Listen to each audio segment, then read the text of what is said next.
그동안 이제 예수님의 감정에 대해서 생각했는데, 예수님은 언제 슬퍼하시고 기뻐하시고 답답해하시고 피곤해하시고 화내시고 이런 부분은 가끔 시간을 내서 좀 생각해 하시면 우리들의 감정에도 예수님이 그런 걸 화내셨지, 또 그런 걸 슬퍼하셨지, 기뻐하셨지, 삶 속에 우리가 자연스럽게 연결시키는 그런 일이 있길 바랍니다.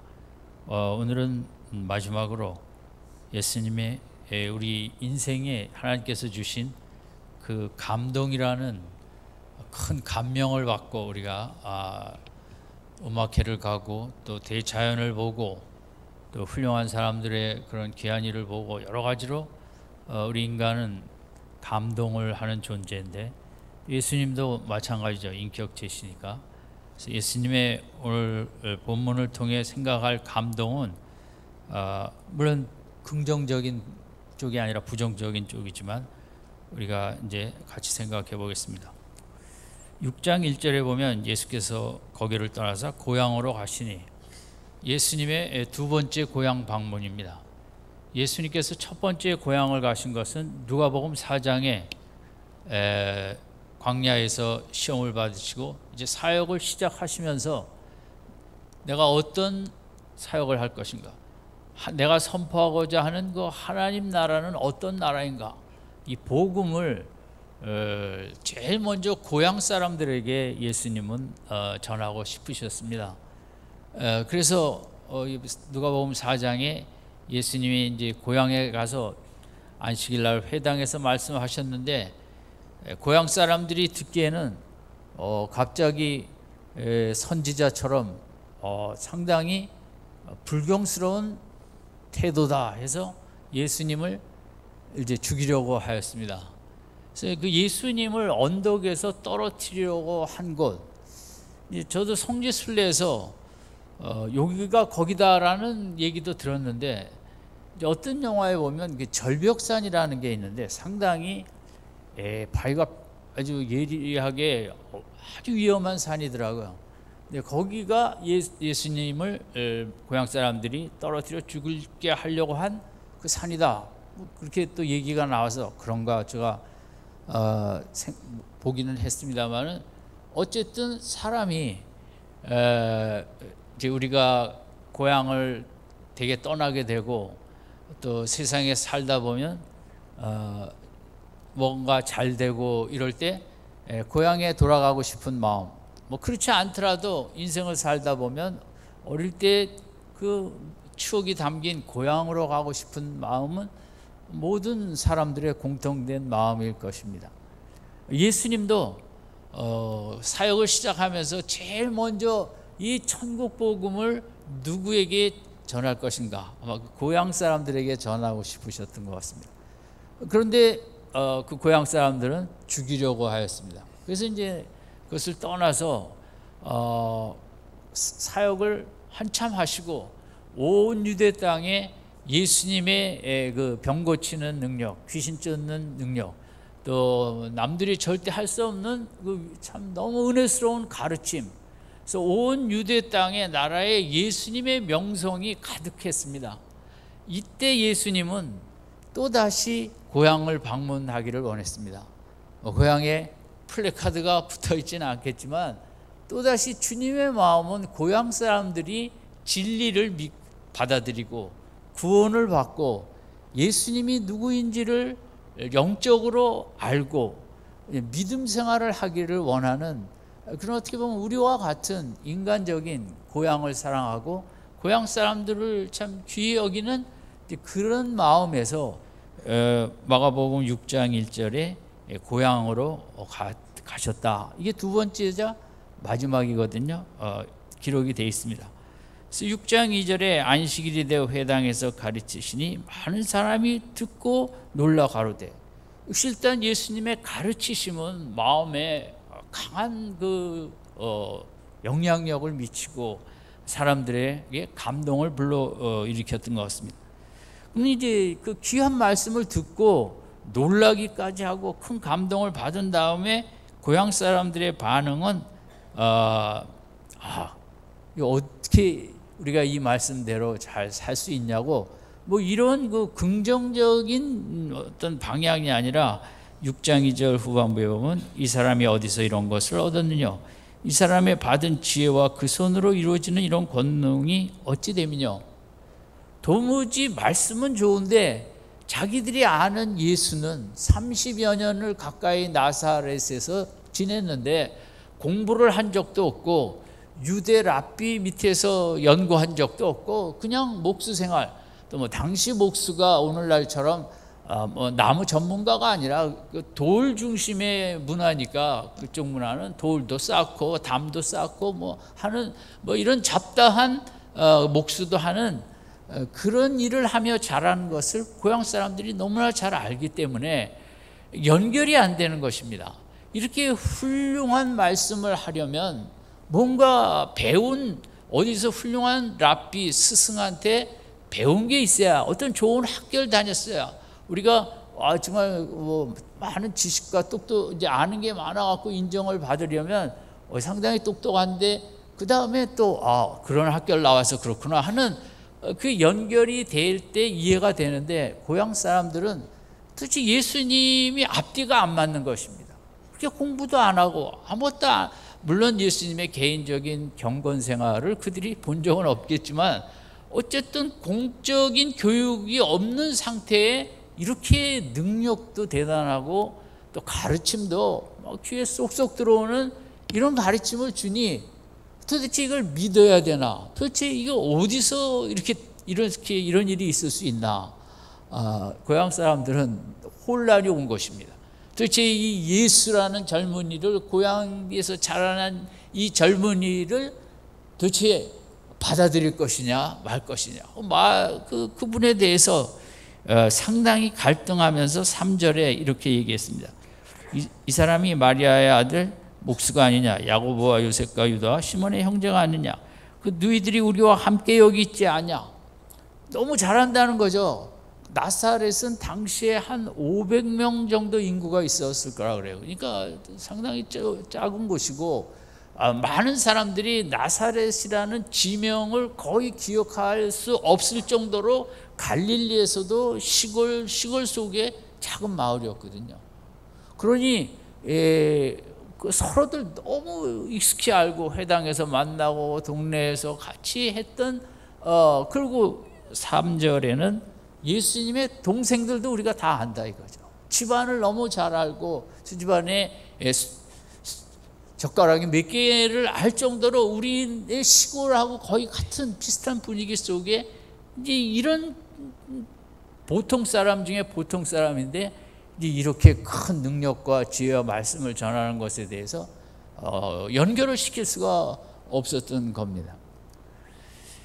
그래서 그들이 한 일은 3절 마지막에 예수를 배척한지라. 아무래도 가짜다 아마 이렇게 여긴 것 같습니다.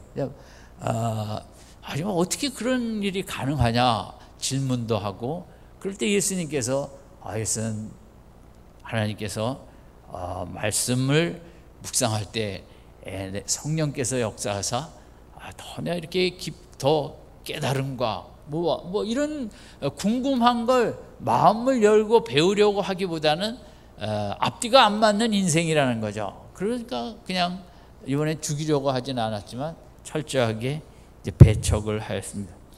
4절에 예수님은 그렇게 생각을 하시면서 그냥 넘어가셨어요. 선지자가 원래 자기 고향과 자기 친척과 자기 집 외에는 저는 존경을 받지 않으며 없느니라. 원래 고향에서는 이제 선지자도 대접을 받지 않는, 그게 다 인생의 일이라는 거죠.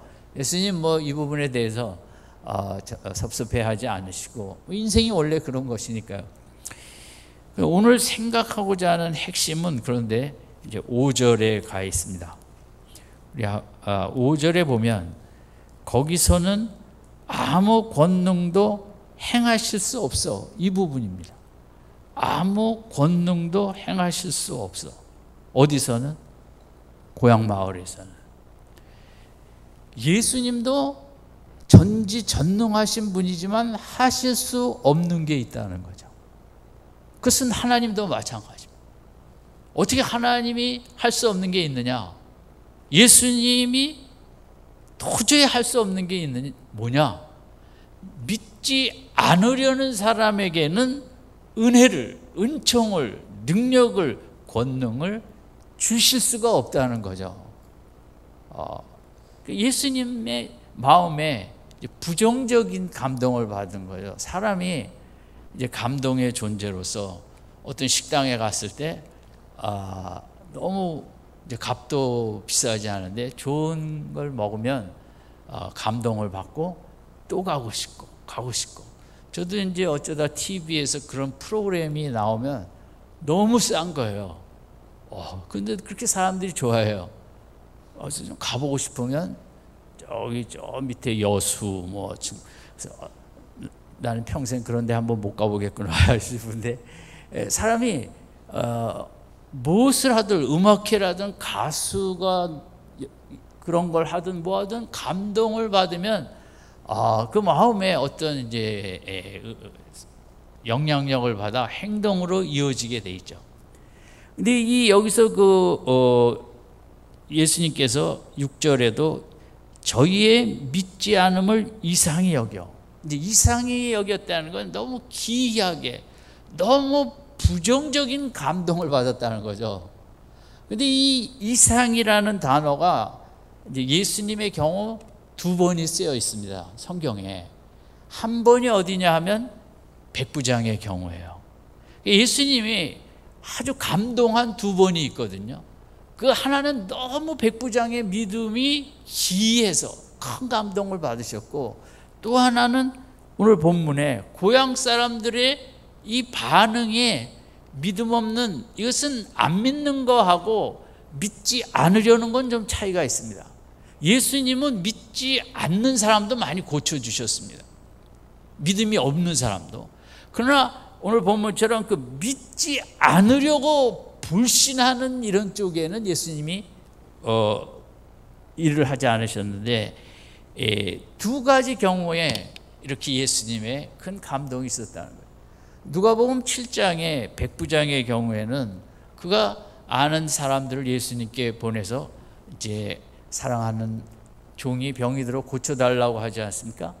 그럴 때 예수님은 백부장이 유대인도 아니고 또 이방 나라 로마의 군인이라면 상당히 부드럽지 않은 사람이고 뭐 이런 저런 그 이미지가 아주 거친데, 그런 사람이 그 병을, 하인을 위해서 병 고쳐달라는 그런 그 믿음으로 부탁이 왔을 때 예수님은 첫 번째 내가 가리라 그랬습니다. 너무 감동을 받은 거죠. 백부장의 믿음에.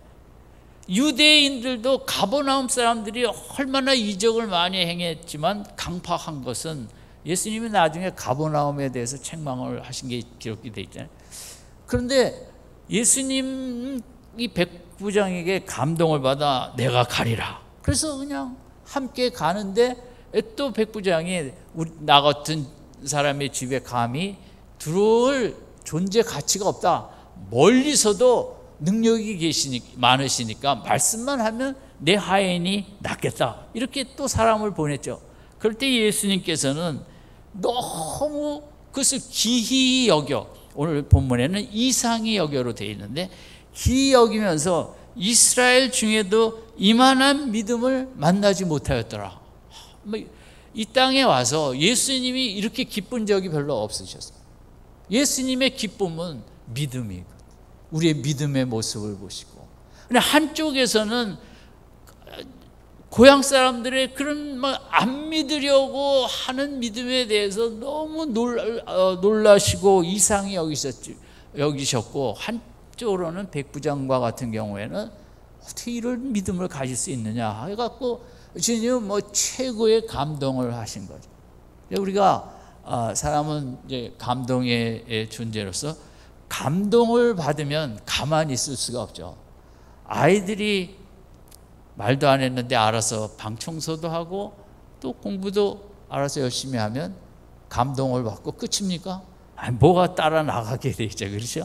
하나님께서도 마찬가지라는 거죠. 오늘 예수님도 우리 예수님은 특별히 우리의 물론 선행과 뭐 여러 가지도 감동을 받을 수 있겠지만 그보다는 우리 죄인된 인간이 예수님을 믿으려 하고, 내가 죄인으로서 길이 없는데 예수님이 구원의 길을 주셔서 그것을 예수님을 감사하고 기뻐하고 예수님에게 내 모든 무거운 짐을, 죄짐을 해결해 주신 것처럼 나의 모든 무거운 짐을 맡기고 주님 앞에 의뢰할 때 그런 믿음을 주님은 아주 기뻐하시고, 백부장의 경우처럼 멀리서도 가지 않으셔도 고쳐주시는 그런 감동을 받을 때 예수님께서 한쪽에서는 마음 문을 닫아버리셨지만 또 그 믿음의 모습에 감동을 받으실 때는 마음을 활짝 열고 이렇게 멀리서도 병을 고쳐주셨거든요.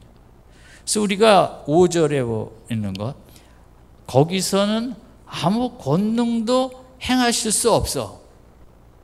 이제 이 반대가 이제 우리가 믿음이 있을 때거든요.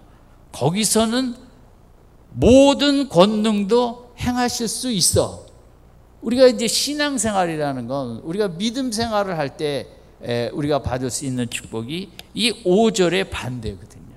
믿지 않으려고 그렇게 온 자연 속에 하나님의 증거, 창조주의 증거가 있고 그리고 모든 속에 보면 아는데도 안 믿는 것에 대해서는 그런 대상에게는 아무 권능도 행하실 수 없지만 믿으려 하고 의지하려 하고 주님께 부탁하고 신뢰하는 자에게는 주님은 어떤 권능도 행하시기를 기뻐하신다는 거죠.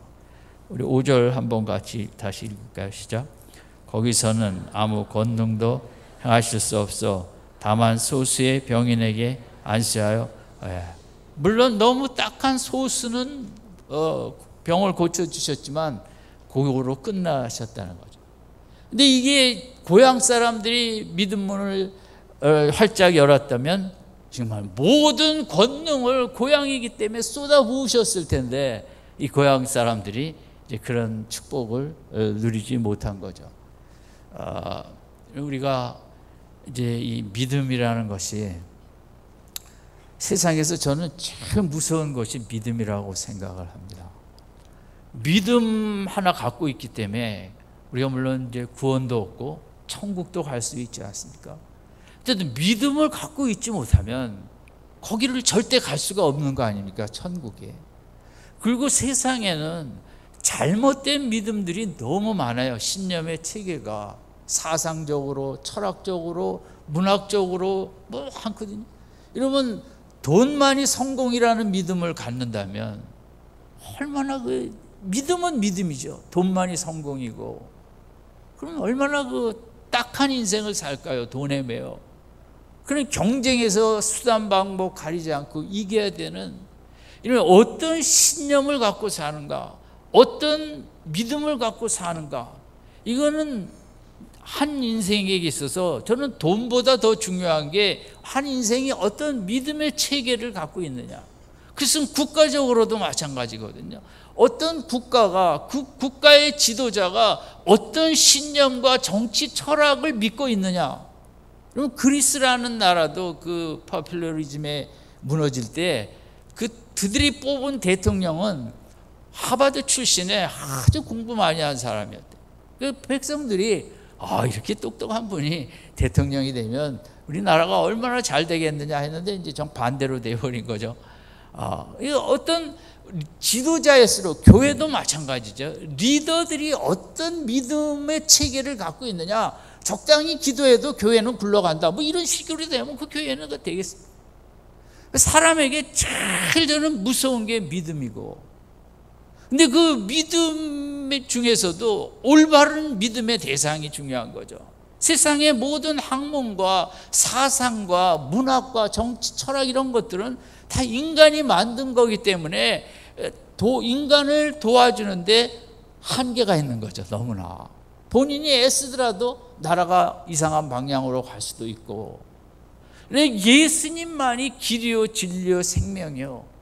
우리가 길이라는 말, 저는 우리가 길이 얼마나 중요한가. 한 개인에게 있어서도 어떤 길을 가느냐, 누구를 믿고 누구를 따라 어떤 길을 가느냐. 그래서 가정도 마찬가지고 교회도 마찬가지고 한 국가도 마찬가지는. 근데 믿음이라는 게 얼마나 위대하고 무서운가. 저는 제 인생을 생각할 때 저에게 제일 칭찬해 주고 싶은 것은 예수 믿는 믿음 생활을 한다는 거죠. 이것은 정말 인간이 어디서도 누릴 수 없는, 예수님을 믿고 예수님을 따라가는 이런 생활은, 이런 믿음의 삶은 정말 있을 수 없는, 나 같은 죄인을 끝까지 버리지 아니하시고, 여러분 저나 뭐 성도님들이나 죄인의 양쪽으로는 다 똑같을 것입니다. 그러나 이렇게 오랜 세월이 지나도 기독교의 핵심은 탕자거든요. 그래도 그냥 아버지 믿고 돌아오는 겁니다. 아버지 안에는 길이 있을 거라고. 하나님은 다른 거 안 따져요. 나에게 길이 있다고 그렇게 정말 인간이 짓지 못할 죄를 짓고도 돌아오는 그 회개하는 믿음, 그것이면 하나님은 족하고 아무 말씀 안 하시고 안아주시고. 세상에 이런 기독교가 있을 수 있는가? 이런 길이 있는가? 세상에는 얼마나 내가 믿는 길이 옳다고, 오늘도 얼마나 나라마다 싸우고 정당끼리 정파끼리 싸우고 혼돈 속에 우리가 나라와 나라끼리, 나라 안에서도 지도자들끼리 얼마나 우리가 고통스럽습니다. 저는 요즘 그 어떤 영화를 열심히 보고 있는데, 그게 한편 그냥 보통 영화인 줄 알았는데 이 러시아 혁명에 관한 그런 영화인데 자꾸 연결이 나오는 거예요. 2번, 2편, 3편, 4편. 보니까 14편까지 있는 거예요.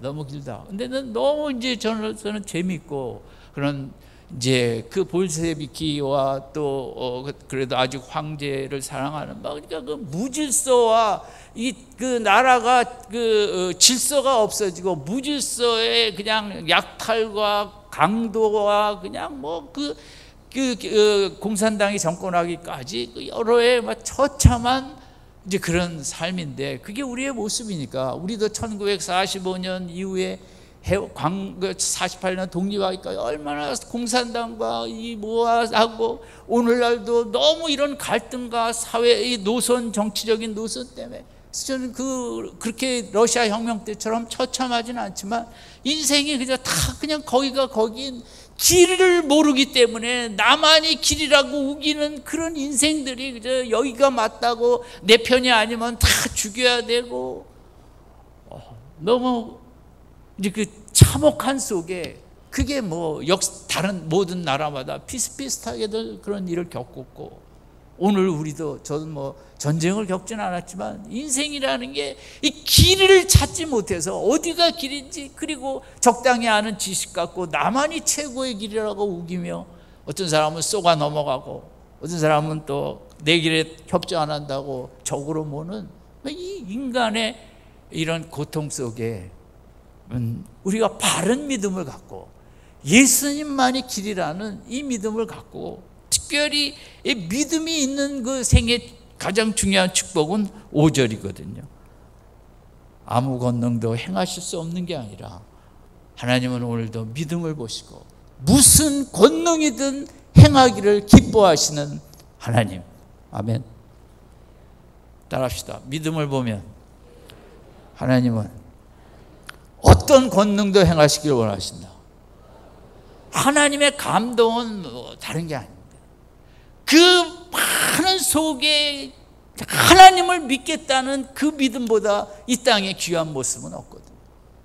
죄 졌다고 돌아오는 그 믿음도 귀하고, 아직도 부족하지만 바른 길 가겠다고 몸부림치는 믿음도 귀하고. 여러분, 기독교는 믿음은 그냥 나중에 죽어서 천국 가는 것이 아니라 5절이거든요. 믿음을 보면 이 모양 저 모양으로 기쁨도 주시고 소망도 주시고 즐거움도 주시고 인내도 주시고, 하나님 나에게 주신 게 뭐 있나 이럴 수도 있지만, 사실 우리가 잘 몰라서 그렇지 하나님 그동안 우리에게 많은 걸 주셨습니다. 우리가 일일이 잘 생각을 안 해서 앞으로도 우리가 믿음으로 걸어갈 때는 하나님께서는 그저 24시간 우리에게 필요한 권능을 축복을 주시기를 원하시는 우리가 두 쪽이죠. 하나는 예수님 고향 사람, 또 하나는 누구요? 누구 믿음이 훌륭하다 그랬죠? 백부장이. 아니 좀 덜 더워졌는데 아직 이렇게 머리가 조금 아직 힘드십니까? 우리가 두 믿음을 잃으면 안 됩니다. 하나는 누구의 믿음? 고향 사람들. 거기는 어떤 권능도 불가능. 또 하나는 누구의 믿음이에요? 백부장이에요. 누가복음 7장에서 1절에서 보십니다. 거기서는 주님은 멀리서도 거리에 상관없이 믿음을 기뻐하시고 병을 고쳐주시는, 우리가 그런 생활을 하게 된 게 이 기독교고, 그래서 우리가 어떻게 해서든지 내가 믿음 생활을 해야겠다. 근데 내가 믿음이 부족하다. 근데 성경은 믿음을 선물이라고 하거든요.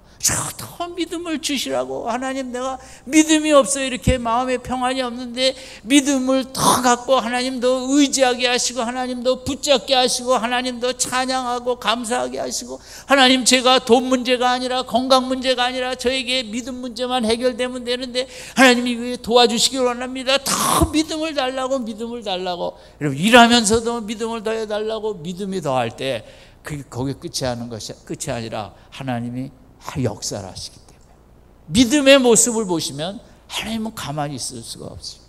하나님은 감동하시면 움직이십니다.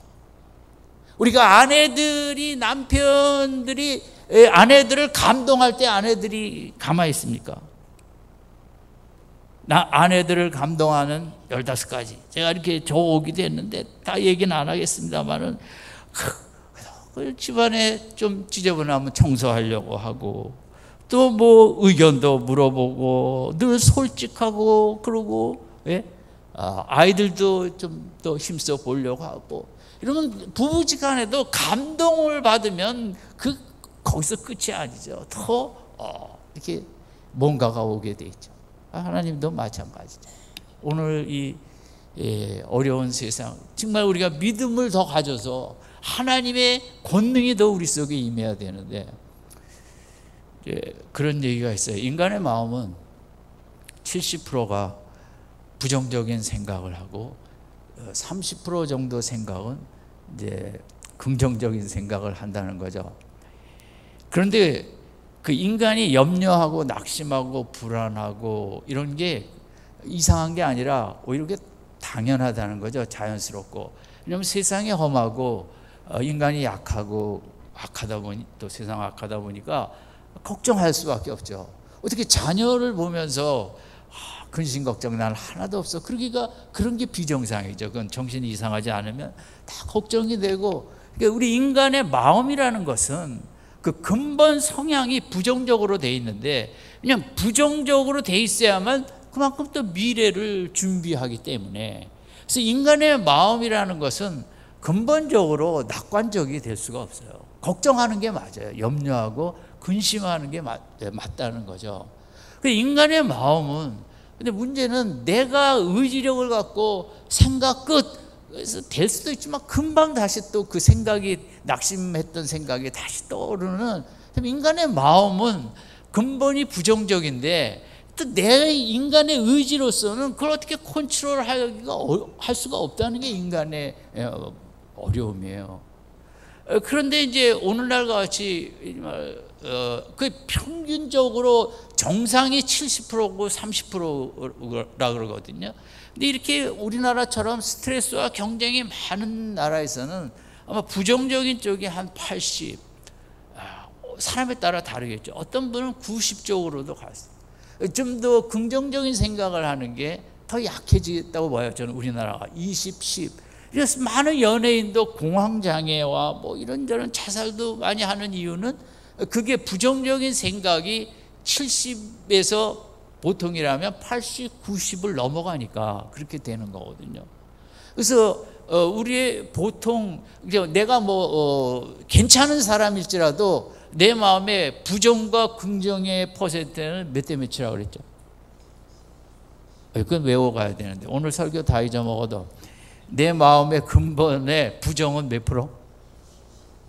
긍정은? 그 말하기 그렇게 힘드십니까? 그렇게 그 에너지가 부족하십니까? 다시 한번 물어봅시다. 인간의 보통 마음에 부정적인 사고 쪽은 몇 프로예요? 좋은 쪽은? 대답 안 하신 분은 항상 그게 70이 90대의 시기를 화를 내다가 제가 가만히. 근데 이것을 어떻게 쓰든지 이쪽 70을 줄이고 30쪽을 늘려가야 되거든요. 이거 뭐로 이것이 가능하냐? 문학으로 가능할까요? 사상으로 뭐 볼세비키 혁명과 사회주의 혁명으로 하면 이게 가능할까요?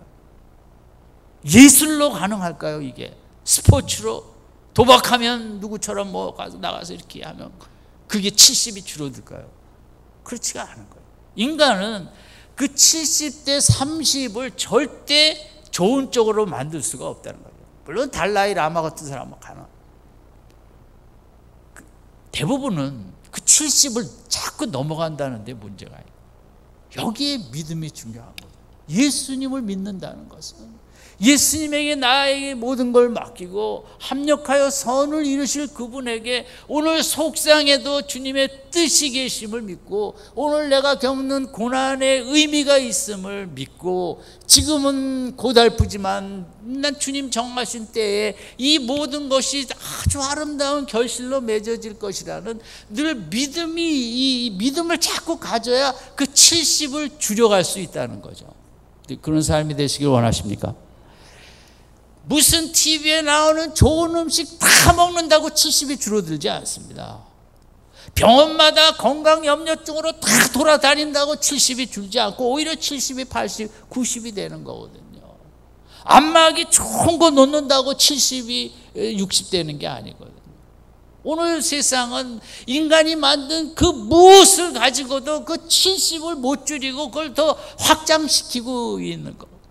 오직 믿음만이 예수님만이 나의 미래를 주관하시고 예수님은 나의 어떤 행동과 상관없이 존재 그 자체로 회개하기만 해도 탕자비유처럼 안아주시는 예수님을 믿는 것만이 그 70%를 60% 50%로 내릴 줄로 믿습니다. 그것이 믿음 생활인 거예요. 그게 신앙생활에 자꾸 우리가 필요한 건 믿음이에요. 저도 늘 하나님 앞에 믿음을 더 달라는 기도가 제일 많아요. 왜냐하면 저도 제 그 생각의 컨트롤을 제 의지대로 못 하거든요. 이런 어떤 그 심리학자는 그런 얘기를 했어요. 인간의 마음에 기차가 자꾸 오는 거예요. 낙심의 기차가 와요. 근데 기차는 대개 한 대가 옵니까? 여러 몇십 대가 옵니까? 오늘은 질문이 통하지 않아요. 기차는 칸이 많이 오잖아요. 미국에 가보면 기차가 보통 몇백 개 칸도 따라와요. 그래서 신호등에 걸리면 철록에 15분도 기다리는 게 비일비재해요. 저도 많이 해요. 그건 뭐냐면 어떤 낙심의 기차가 들어오면 계속 다른 낙심을 끌고 들어와요. 옛날 낙심과 불안의 기차가 들어왔어요. 제 마음에 요 한 사건이 아니라 옛날에 불안했던 거 다 몰고 들어오는 거예요. 인간의 심리가 그렇게 돼 있습니다. 그래서 우리가 이 부정적인 감정은 너무 힘든 게 내가 뭘 두려워하면 그 옛날에 두려워했던 것들이 다 같이 따라오는 거예요. 기차여가 들어오는 거예요. 어려운 거예요. 그러니까 그 70을 올라가는 거죠. 예수님을 믿음으로 성령께서 능히 감당할 수 있는 힘을 주신다. 하나님이 주관하신다. 믿음의 기차가 들어오면 거기는 소망도 들어오고 기쁨도 들어오고 평안도 들어오고 그것도 옛날 기쁨도 같이 끌고 오고 옛날 구원 사건도 같이 끌고 오고 이러면 내 마음에 이 한 주간도 그 기차들이 막 들어올 겁니다. 시꺼먼 기차도 오고 또 기쁨의 기차도 들어오고 이러면 그 어둠의 시꺼먼 기차가 들어오는 걸 막을 수가 없어요. 인간의 어떤 지성과 이성과 뭐 이런 것으로는. 이러면 결국에 중세의 계시를 다 버리고 인간의 이성으로 행복할 수 있다고 칸트와 이런 그 철학자들이 독일의 철학자들이 이 유럽의 그 인라이트먼트 계몽주의 이성으로 행복할 수 있다고 인간이 그래서 결론이 뭐예요? 1, 2차 세계대전 하면서 1억 명 죽은 것밖에 더 있냐? 이성으로는 내 마음에 뭔가를 할 수가 없다. 오직 믿음만이 믿음을 더할 때 믿음 주시라고 믿음 받을 때 그래서 말씀을 붙잡을 때 성령께서 역사해야만 내 마음에 참 아름다운 기차만 들어올 줄로 믿습니다. 신앙생활은 마음을 지키는 거예요. 마음을 잘 지키면 백부장처럼 역사가 막 일어나는 거죠.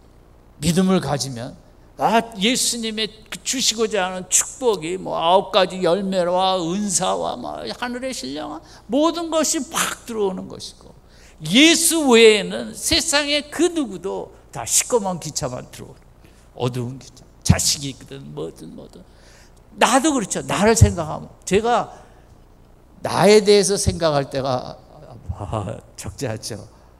마귀의 시험이죠. 나 생각하면 골치 아파요.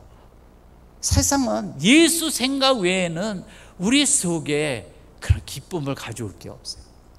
나도 생각할 필요 없어요. 나도 골치 아픈 존재니까. 자식도 모두 인간은 다 골치 아픈 염려, 불안, 낙심 이런 것만 끌고 그런 기차만 계속 들어오게 하고. 나 같은 죄인을 아직까지 사랑하시는 주님 믿습니까? 어떤 분이 목사님에게 하지만 성경에서 가로지다가 제일 그런 사람을 제자로 삼은 예수님이 진짜 이해가 안 된다고, 그런 바보 아니냐고. 목사가 가만히 있다. 나는 더 이해 안 되는 게 있다. 이거 진짜 죽었다 깨어나도 이해가 안 된다. 뭡니까? 주님이 어떻게 나 같은 죄인을 구원해 주셨는지 난 이거 죽었다 깨어나도 이해할 수 없다. 그렇죠. 그 죄인인데 회개하기만 하고 주님 믿기만 하면 오늘도 하늘 문을 여시고 참 많은 축복을 우리에게 쏟아부어 주시기를 기뻐하시는 하나님, 이 한 주간도 믿음으로 사시기 바랍니다. 주님만 붙잡습니다. 주님만 의지합니다. 주님만이 길이십니다. 나는 계산도 안 되고 나는 아무것도 할 수도 없고 주님만이 길입니다.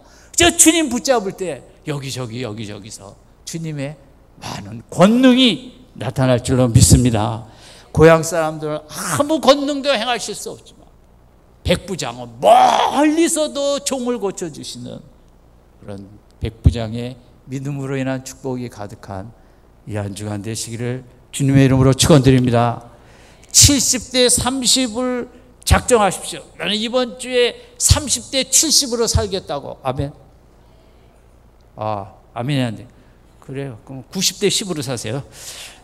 그러면 결단이 있어야죠. 근데 이번 주에 정말 그 거꾸로 30대 70으로 주님 살겠습니다. 믿음을 더 주시고 내 마음을 붙잡아 주시옵소서. 그렇게 나갈 때 30대 70을 살 수 있는 거죠. 부정이 30이고 긍정이 70이고. 아무쪼록 이제 아멘 하신 대로 결단하신 대로 살 수 있도록 주님이 축복해 주실 줄로 믿습니다. 기도하겠습니다.